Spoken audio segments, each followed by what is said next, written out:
Hey everyone, welcome to PunkCast. My name is William Maxwell. I'm a student of Web3 and the owner of Punk9527. Cryptopunks are 10,000 uniquely generated characters stored permanently on the Ethereum blockchain. No punk is the same. This is a show dedicated to celebrating the punks behind the punk. My hope for this podcast is that we capture the essence of the punk culture, elevate the brand and the individual behind the punk. One last thing. Projects discussed on the show is not financial advice. Crypto and NFTs are a volatile and risky asset class. Please always do your own research. Other than that, let's go.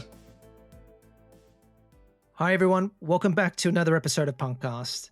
Today we've got a well-known punk in the art circles, Punk7388.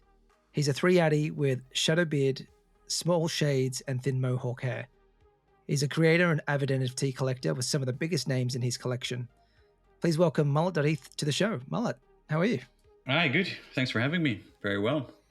Great to have you. I've actually been meaning to have this conversation with you for quite some time because I think we're in a few communities together, one of them being Proof. So I'd like to sort of talk a little bit more deeply because I think Proof has been a hot topic this week. So where are you based, man? Where are you calling in from today? I'm calling in from Dubai. I live here it's my main place for the last 15 years. I'm originally from Holland. So that's where I'm calling from Dubai. Oh, nice. And maybe we could just start with a simple question like, how did you come across the name Mullet.eth? Well, everyone at the beginning had, they were going crazy amounts going through on the blockchain, let's say, and everyone was hiding between their profile pictures. I'm not really that very much doxed, but still, it's good to have a private life. So yeah, I really wanted to have an avatar for crypto Twitter. And back in the days, I read a book called Open about Agassi, and I thought it was a really good book. And I thought, okay, let's do something pixelized. And then I started off making Agassi pixelized version with 3D glasses, and that's actually how it came about. Then I converted this punk in with a mullet, and then you have to stick to mullet. No, if you have a name at one point, then it's yours. That's awesome. I love Andre Agassi, and back in those days, he did have that dirty mullet look, which is being Australian, just having headed back there over the summer. I think it's like coming back in as a new fashion trend. Like every 15-year-old kid in Australia has a mullet now. So you might be onto something. Seems like it, yeah. And okay, so and so you say you're from Holland and from sort of Dubai. What's sort of your sort of background, and how did you get your way into Web3 and NFTs? I lived in Holland for a long time. I lived in Belgium, Spain, and in the USA. I did an BBA and my MBA.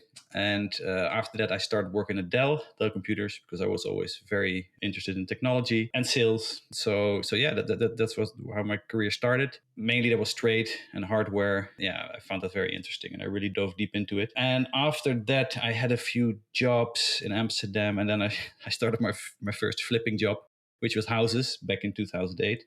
Which was a good deal in Amsterdam back then, as it was like the past few years as well. It's been down a lot, but my wife, who worked at a big consultancy firm, had the opportunity to come to Dubai. So I thought, okay, let's do it. So we went there. And I was lucky because right after I sold all the apartments, the housing crash came in. So I was quite lucky there. So I was in Dubai here and I couldn't really find a job. It was 2008. Everything was very bad. And then I read the book of Tim Ferriss, which I think a lot of people in Proof actually who came in there read as well, about how setting up a business and working 4 hours a week. I thought, okay, that's interesting. So I set up a company, construction materials. I did that for almost 12 years. It was quite successful. Hired a bunch of people. And because of the 4-hour work principle, I didn't do a lot, but I read a lot. And the last few years were quite busy, I have to say. But it started off as like a 4-hour work week project. And then in 2019, of course, there was COVID. And everyone here in Dubai started to stop paying me.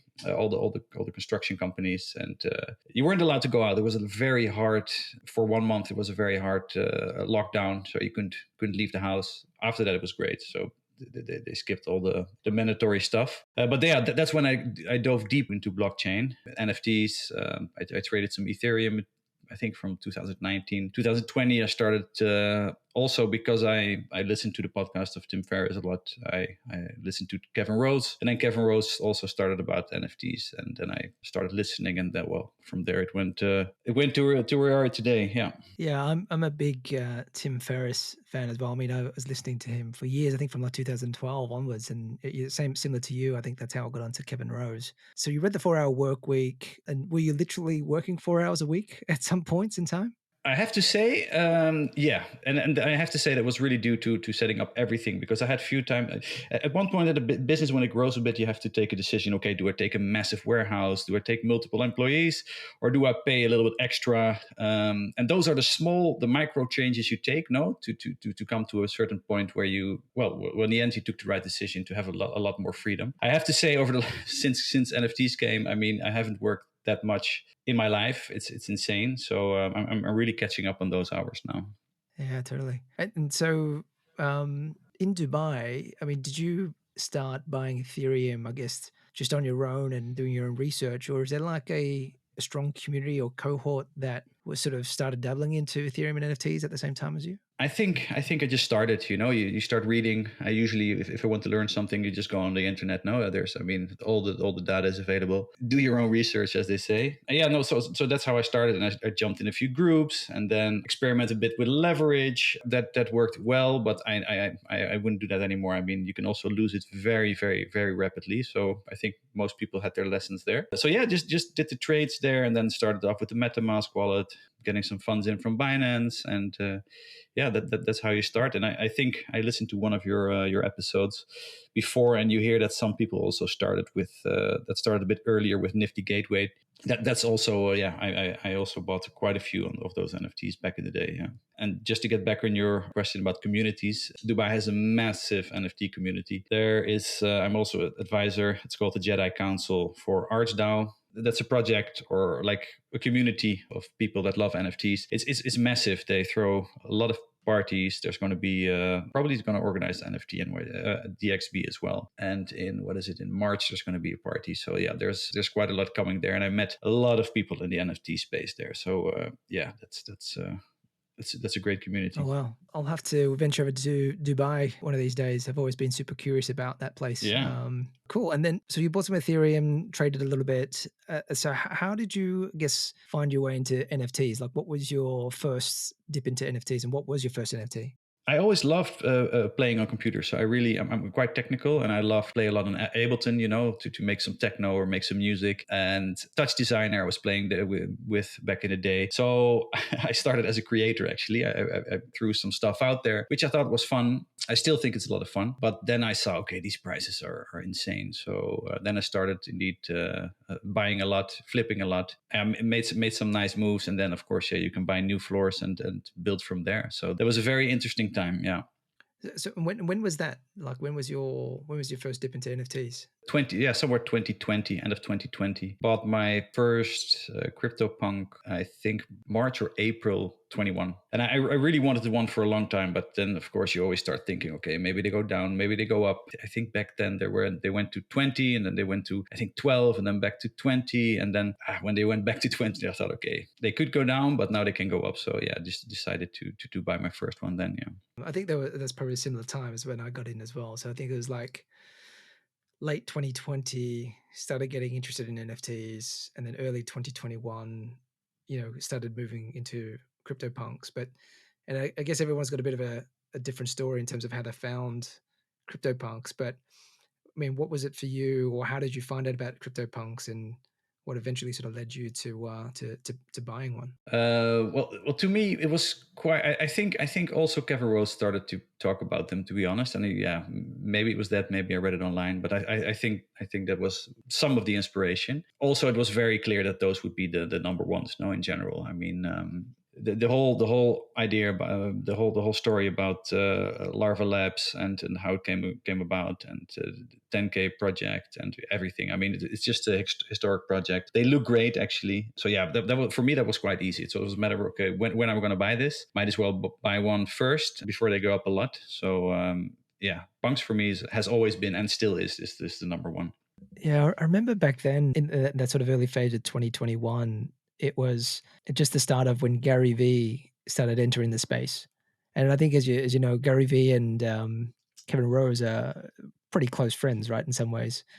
And so I think he came in and Gary came in and swept floors. He bought like, I don't know, 20 punks or something like that. And I think that just sort of started another sort of wave. But I do remember Kevin Rose also talking about very strongly about punks. And at one stage he was rocking his zombie punk as his profile picture at one stage as well. Yeah. Yeah. So and I think it was at that point in time, it was like a pretty heavy signal of, you know, who's who in the space, right? If you wanted to be in that esteemed community, you had to get yourself a punk. Yeah, and all the alpha was in there. No, I mean, all the art blocks, everything that was there first. I mean, there's still a lot of alpha in there. I have to say, I still like the group. Some people are complaining that it wasn't like it used to be. Yeah, it was fun, but it still is. No, I mean, and things change. People buy, people sell. I mean, yeah. These things just change. If you've been into some of these groups with finance groups or stock groups, you see these things move. No, I mean everyone is extremely excited when the Ethereum price goes up or the Punk's price, and when it's down, everyone is complaining, as you must have seen and prove in Moonbirds. Totally, man. So like, I don't think I've told you this, but I think you're probably one of the reasons why Proof was on my radar, because I remember hanging out in the Punk's Discord, and I remember Proof being launched, and I think the concept was 5 ETH Dutch auction for Discord for 1,000 people and Kevin Rose. Exactly. And all the punks in the chat were just like going, why would you pay for this? Like, you know, why would you pay 5 ETH to hang out at a Discord? Like, that's ridiculous. And I think you were one of the staunch sort of punks that were in there sort of saying, you know, I think you got in at 5 ETH as well, right? You bought a couple passes pretty high early on. I was convinced. Yeah, I was so convinced that this would be a success.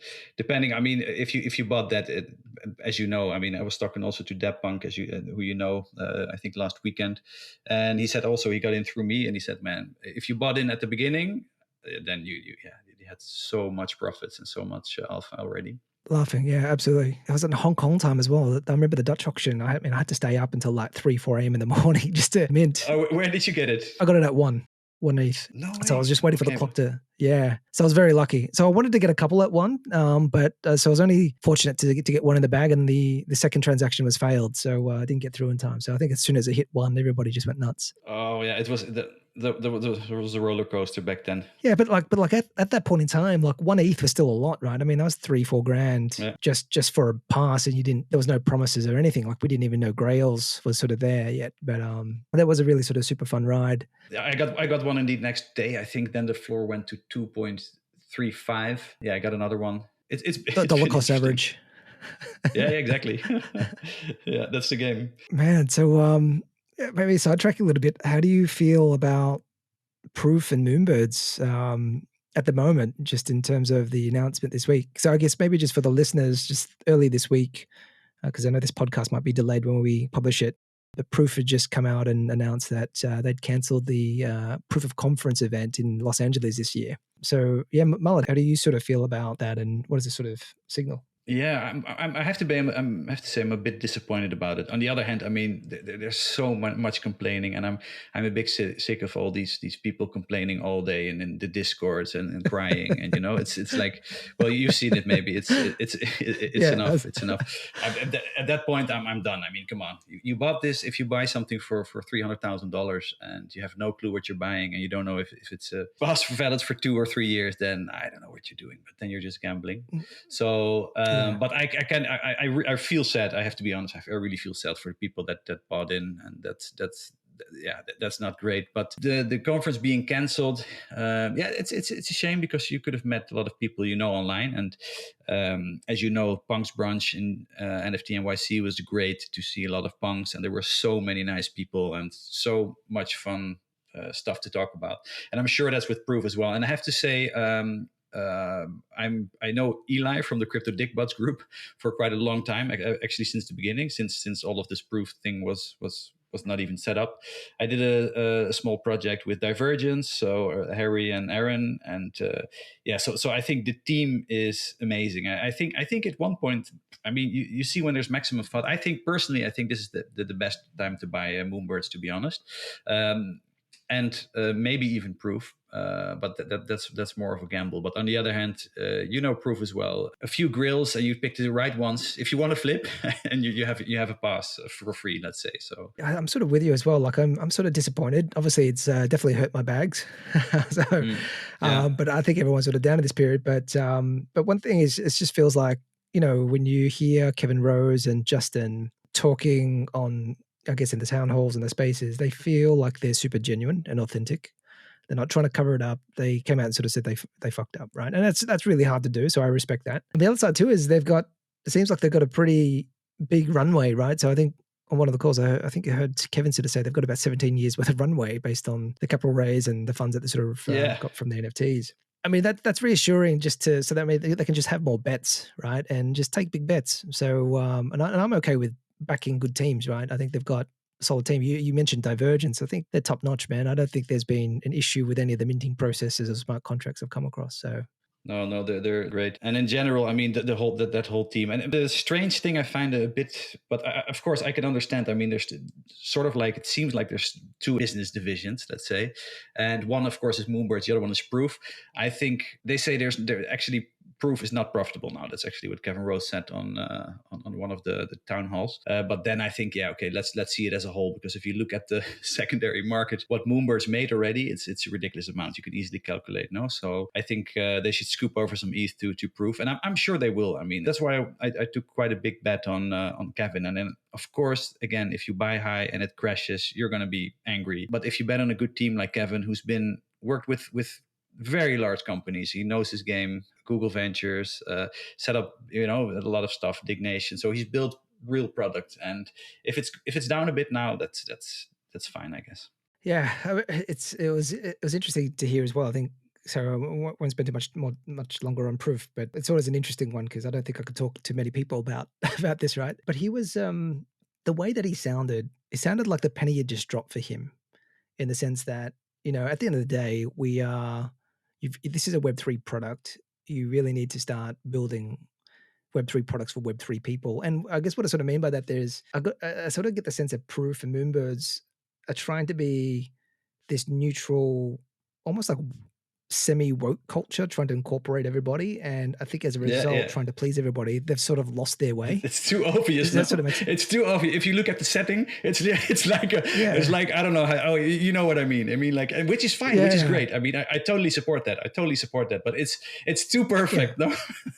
Exactly. Yeah. It feels a little bit contrived, right? And it's not the true authentic voice isn't coming out. And I think you just got to lean into that authenticity, right? Like, I mean, Bored Apes and all those guys, I mean, they're just owning it. They're owning DJs, they're owning that sort of culture, and sort of feel like it's just a missed opportunity. And I think the thing that Kevin said was, look, we're just going to stop talking, and we're just going to, just what is it? What are the words he used? He said something like, just check your wallets, right? So just airdropping, stuff. Well, I think there's more of a euphemism of, they're just going to get stuff done as opposed to talking about it anymore. I'm holding a few.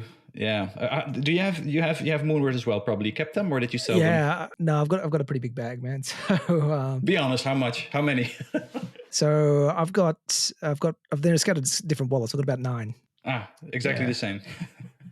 Yeah. I also have 9. Yeah. I've got oddities as well. So, but yeah. So I think I just don't. Yeah.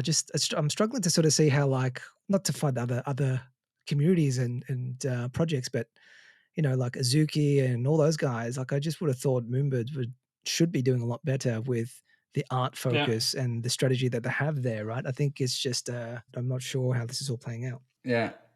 Yeah, I think. I mean, they should do something. In my opinion, do something to divide it. No, Proof it's a cool name. It's a cool brand. Moonboards is more of like a profile picture. I mean, I don't know what direction they want to go with it. Do they want to go the gaming side? Do they want to go? But I think they should be a little bit separated and even. Proof. I don't know. Proof should be something like, I don't know, like art blocks or like a curation thing. They do something really well, and they're good to bringing NFTs to the normies, let's say. So I think there's a separation there as well. But let's see what happens there. fingers crossed, man. Yeah. Let's hope we bring home the bacon. And maybe we should get back to some of the questions I was going to ask you. Just looking at your CryptoPunk, just going back a little bit. So Punk7388, was he the first punk that you bought, or? Yeah, I have 3 punks. One, I think I got a nice purple hat, which I sold, but at one point they were flying. So I think there was at the top, I think they went to 150 or something, and I dumped one right on the floor, which I'm very happy with. So, but as I said, I'm so extremely bullish, but that's why I also want multiple to make sure that you don't want one punk. Well, of course it's I mean, you have to have the funds, but yeah, I'd like to have a few more. I wish I could get another one. Yeah. I'd love to have a few more. So Punk7388. So you got 3 punks at the moment. So 7388 was your first one. So he's got shadow beard, small shades, and Mohawk hair. How were you thinking about traits and selecting traits? Like how were you thinking about which ones to sort of buy for your collection? Well, this is going to be my long-term punk, let's say, maybe forever punk, because this one, I mean, in general, it looks like me. It has I have this kind of beard, and I wear those kind of small, well, not square glasses, but round, and so I thought, okay, this needs to be mine. And the rest, I love fedoras. I think you can't say undervalued, but I think they're just very good looking. And then I just bought one. I have to be honest, one at the floor with a pipe, which I think a pipe should not be at the floor. So I bought that one as well. So I'm still trying to collect a few. I mean, I just want to, as I said, I'm most bullish on Cryptopunks as an NFT. At what point did you make that assessment, and I guess why? I mean, there's a lot of people with a lot of money in this space. Most of them probably bought already, but if you look at what crypto is going to be, in my opinion, I mean, this is just the beginning. So if you look at other stores of value, then I think punks are extremely underrated. They're the first, and some people say they're too many, but the good thing about having 10,000 is you have a lot of people fighting for the punks. You know, they love them. Usually the punk owners really love them. They show them. They get stickers. They put them everywhere. Some people don't show it, which is also fine. But yeah, I think the community is great. And the fact that they're good looking, first 10K profile picture project, I think that those things will be valuable for the future.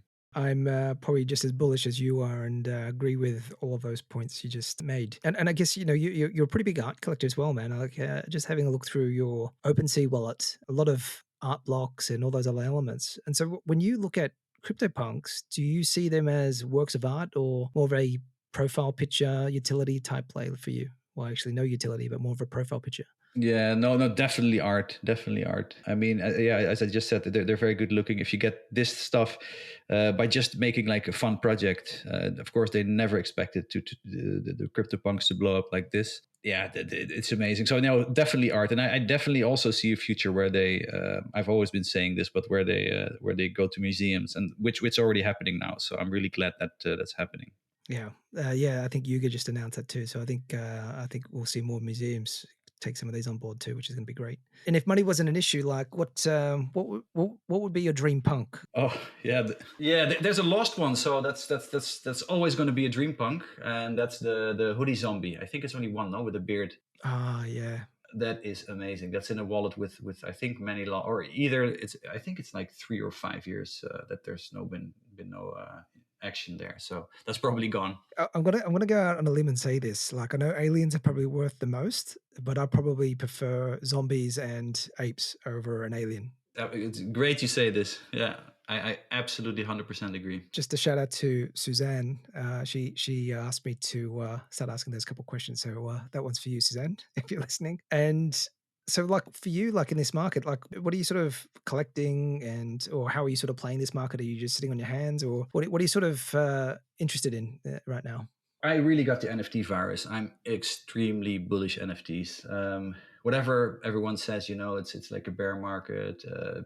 We're just building, and I'm very excited to build a lot of stuff. So we've set up a company in the Netherlands where we did a few drops. We're working with some large television shows now internationally to see if we can work on their NFTs in a very good way. So more, I think these people look too much in a Web 2 way. I think it's good to get some Web 3 experience to help them out and bring NFTs to normies. I say that with all due respect. I think NFTs really are going to change the world. There's so much to do with NFTs. We're talking about entrance for concerts. Well, we know all the utility. We know that everything is possible. The warranties, just plain auctions for art. Well, it's limitless. And we've only. I just listened to a podcast where Vitalik said something interesting. He said, "I never expected NFTs," which is quite insane. No, I mean, he invented like Ethereum, and then of course smart contracts, but something like NFTs he never thought about. So imagine now that NFTs are there, what's going to be there in the future.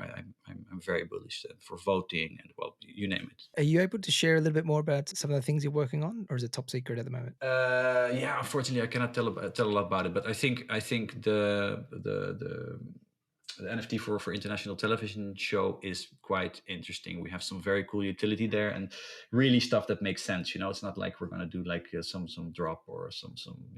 It's really nice utility based stuff.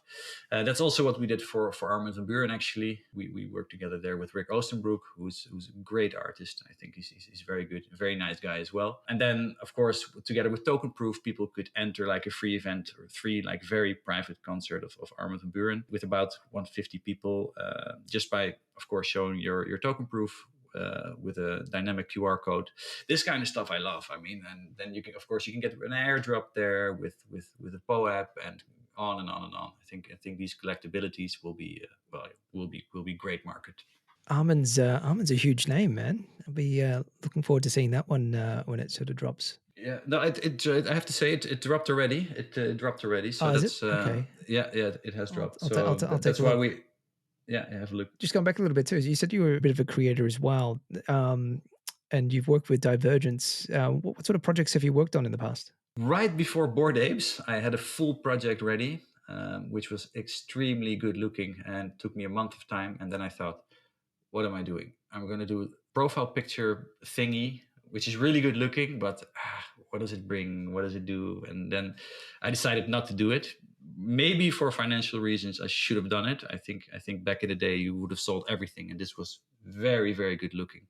But then I came across like photography. I thought that was interesting, and I came across a guy who made photos of chips, computer chips, and he makes like of each chip he makes like hundreds of photos and then stitches them together. It takes him a massive amount of work per NFT, and he had a full database of this that it was never released. So I thought, okay, that's amazing. So I called Harry, who was very nice, who's also lived in Dubai actually for a few years, and she loved the project. And then we did that. It didn't sell out, unfortunately. Maybe it will ever. I think it's a very cool art project. But I mean, as you've noticed in NFT space, people just want to degen and buy stupid pictures, which is fine. But I've noticed, unfortunately, that if it's really, because I'm really in for the. It sounds cliche, but I'm really in for the art. I mean, I'm an art collector before NFTs already. I actually remember that drop. I think I got in through Proof. So that was your project. I didn't realize. Yeah. Okay. Well, I'll have to move those pieces to the PunkCast vault now. That's pretty cool. Okay. And then when you're looking back across your NFT career, do you have any sort of wins or losses that are worth mentioning? Yeah, in general, the losses. I mean, I cannot complain. I mean, I've done extremely well. I think I 30x'd my initial amount in general. So I think where can you complain? Only whole thing I didn't make a lot of money on. I think was on the Nifty Gateway thing. I think maybe I played even there, maybe made a little bit of loss. And there, so I'm not going to complain about projects that didn't go well. The main good ones were cashing out on Fidenza at the top, and I think also where the punks had a floor of like, I don't know, was it 150 or something at one point? Yeah, it was 140, 150. It was crazy. Yeah, and I think the good point there was that I cashed it out also. So that was at the top of the NFTs, top of ETH, and then cashing it out. I think that's one of the better moves. Yeah. Man, I wish I had done the same thing. Man, so Fidenza, what was the peak of the Fidenza hype? Because I remember that was a huge run. It was like 140 as well, right? Something crazy. I have to tell you this story. It's very short. I used to be on my computer every day and minted every art blocks, like at least a few.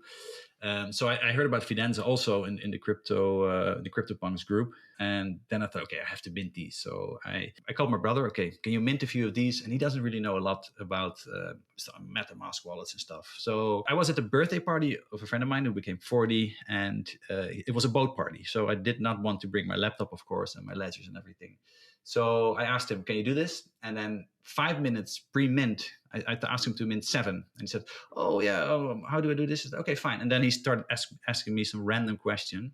And you know how that goes. Then you completely forget the mint, and you're there on the phone for like another 15 minutes, and that's okay, gotta go. Mint it out, everything. So that was extremely annoying. So this is one of the few projects I didn't mint. And then at one point they go into 1, 2, 3, 4, 5. And I thought, I really love this project. It just really looks nice. So I think I bought it 5 or something. And then I went up. And then I think at one point I got an offer for 100, and I was in Europe. And I thought that this is just ridiculous. This is $350,000 in a few months profit. And then I took my Ledger. Nothing bad about Ledger, because I think it's a great brand. But I put it in my USB stick and it didn't work. So it apparently has a battery and has a battery error. So I tried to sell it and I couldn't sell it. I was like, oh my God. And then next day I woke up and it was 50 ETH up. And then it went up and up and up. And then it was, at one point I got a bit, I don't know. It was amazing. I think about $700,000 or $800,000. And then I thought, okay, this is too much. Holy shit. And then I really had, that was quite strange. I had a feeling like, dude, cash this out. I mean, this is like $0.8 million. This is ridiculous. You don't have this in your bank account. And then for some reason, I got trigger happy. I took my Ledger, sold. And then I cashed out next day. It was like incredible. Yeah, it was great. It was lucky that's insane. Lucky gut feeling. Yeah. If you look at my wallet back then, you'll see I started selling everything. And I think one I have to say after that, I think someone flipped my Fidenza also for quite a good profit. But I mean, if you look at the top of Ethereum and of NFTs, then that was very lucky.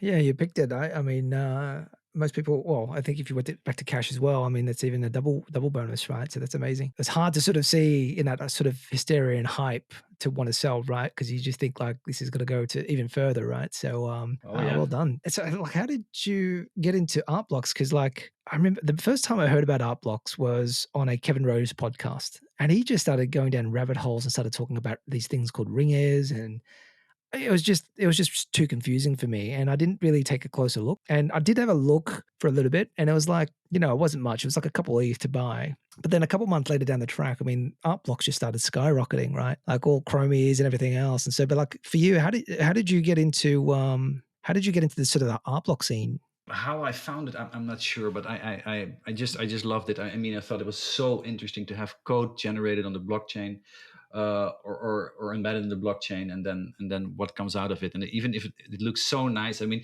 I have to say, at first I wasn't a big squiggle fan, but stuff grows on you, and now I love them actually. If you look at the differences there, and they're amazing. And I think I'm not sure, but I think I bought like 11 under 0.3 ETH back then.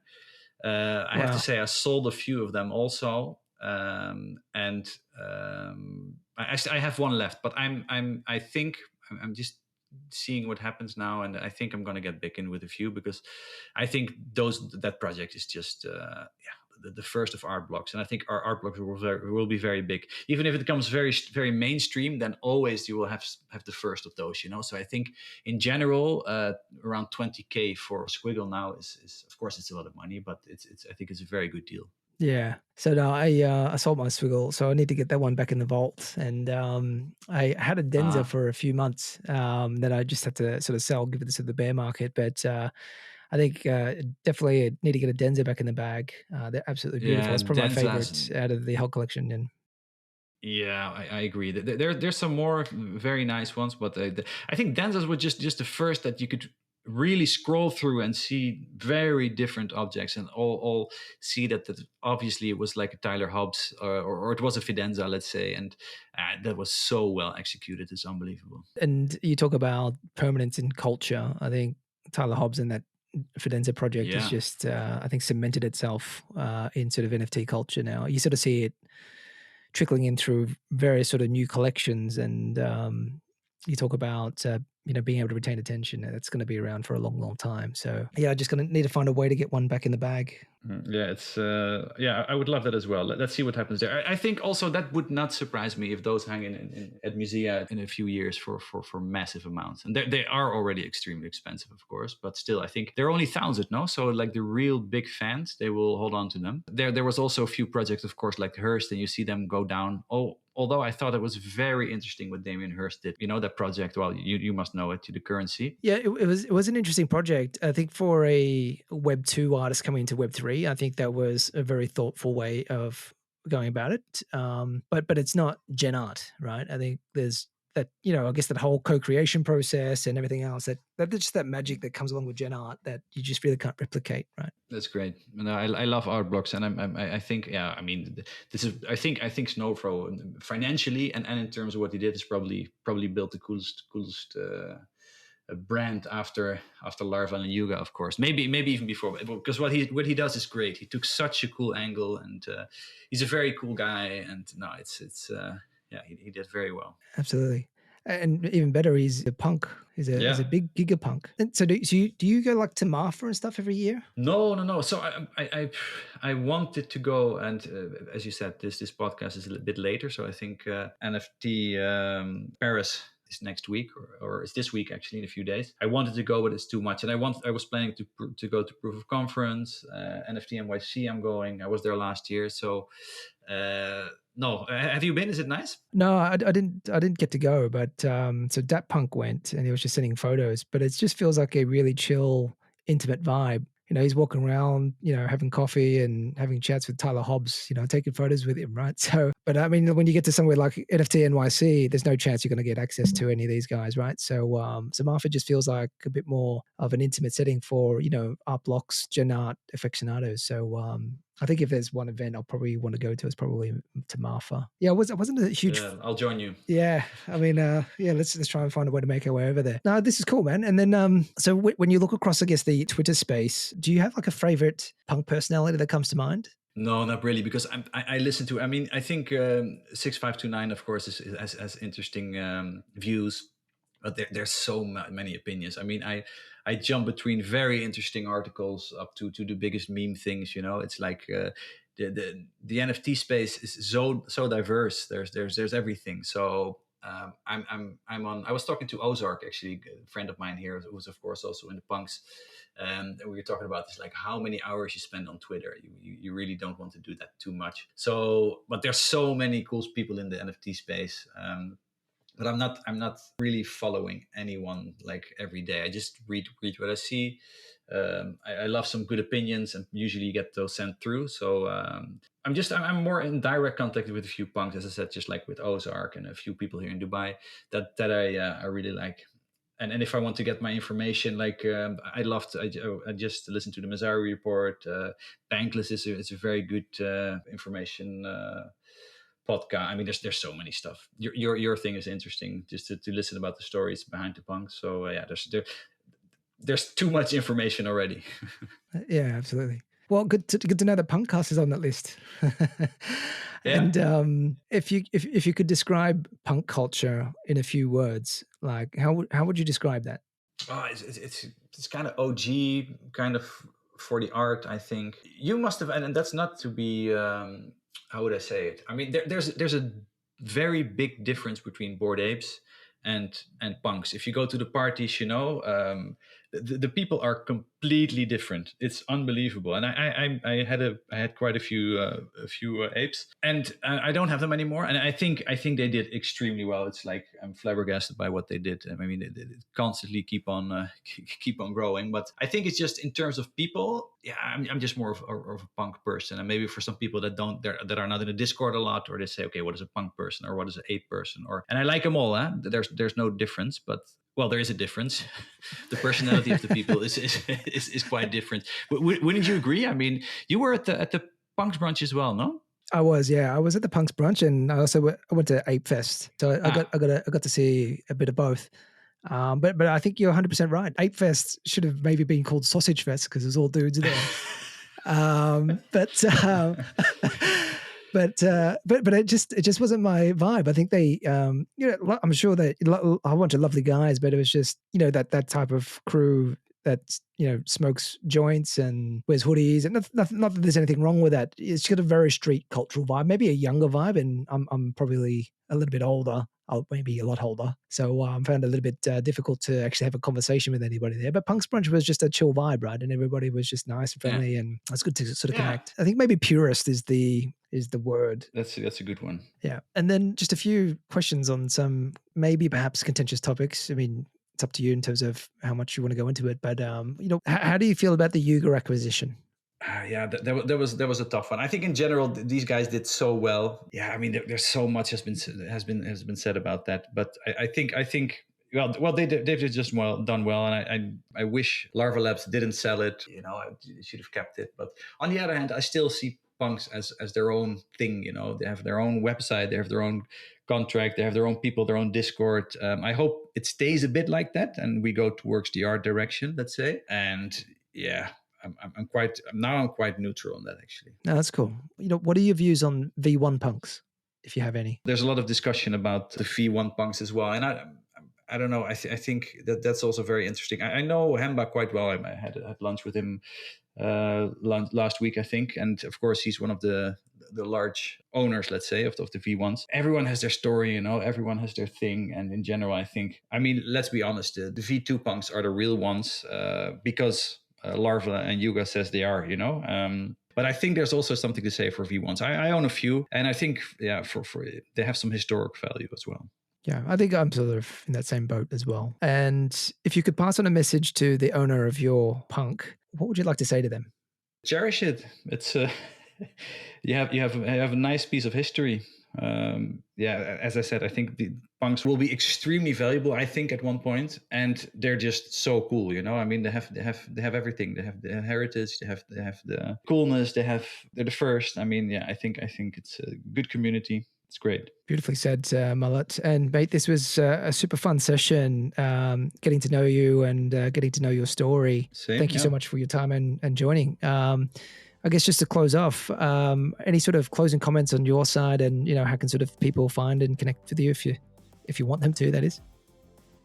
Yeah, people can find me at Twitter only, actually. It's Mullet_eth. Yeah, and that's it. Awesome. Well, thanks again for joining, and guys, thank you again for listening in to another episode of PunkCast, and we'll wrap it up for today, and we'll be back next week with another punk. Bye for now.